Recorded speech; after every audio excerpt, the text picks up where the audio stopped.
আসসালামু আলাইকুম। আপনাদের জন্য পুরানো স্মৃতি নিয়ে একটা ভিডিও করলাম। এই যে বৈকালী রেস্টুরেন্ট, এটা জালালাবাদ ক্যান্টনমেন্ট পাবলিক স্কুলেই। আমরা এখানে প্যারেন্টসরা গিয়ে বসতাম এবং দুপুরে আড্ডা টাড্ডা দিতাম বাচ্চাদেরকে আনতে গেলে। অনেক স্মৃতি আমাদের এখানে ছড়িয়ে আছে এই বৈকালী রেস্টুরেন্ট নিয়ে। এটা ক্যান্টনমেন্ট, সিলেট ক্যান্টনমেন্টের মধ্যেই পড়েছে এবং এই রেস্টুরেন্টটা সিলেট ক্যান্টনমেন্টের আন্ডারে। সবাই এখানে মানে কিছুটা সময় হয়তো কাটিয়েছে।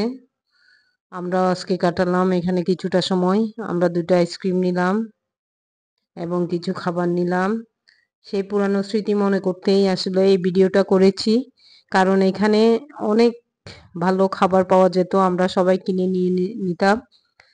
বিশেষ করে ফাস্ট ফুডটা বেশি ভালো ছিল। বাচ্চাদের নিয়ে অনেক আড্ডা দিয়েছি, প্যারেন্টসরা মিলে অনেক সময় কাটিয়েছি।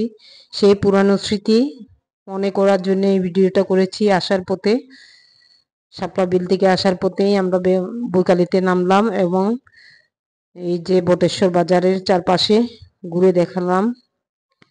এখানে গেটের মধ্যে অনেকগুলো ফুল ফুটে আছে এবং এখানে কিন্তু ভিতরে একটা পুকুর ছিল। পুকুরে মাছ ধরে, ওই মাছ ধরলে বড়শিতে সেই মাছ ফ্রাই করে রান্না করে খাওয়ার একটা অপশন ছিল।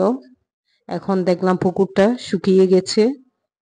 চারপাশে একদম রেস্টুরেন্টের মতো করে রেখেছে, যাতে বিকেল বেলা সবাই গিয়ে রিল্যাক্সে আড্ডা দিতে পারে। এই যে পুকুরটার পানি শুকিয়ে গেছে, এখন মাছ নেই। হয়তো এখন শুকনো মৌসুম, এই কারণে। পরে নতুন করে আবার বর্ষাকালে যখন পানি হবে আবার হয়তো মাছ ছাড়বে। গেটের মধ্যে অনেক ফুল ফুটে আছে। এই যে একটা গেট ফুল দেখলাম এবং কিছু সাদা জবা দেখলাম, তাই ছবি উঠালাম, ভিডিওটা শেয়ার করলাম আপনাদের জন্য। আমার চ্যানেলটা সাবস্ক্রাইব করবেন আপনারা। আসলে সেই 2014 থেকে 2020 সাল পর্যন্ত অনেক দিন, দীর্ঘ 6 বছর আমরা কাটিয়েছি। অনেক স্মৃতি জড়িত, তাই ভিডিওটা করেছি।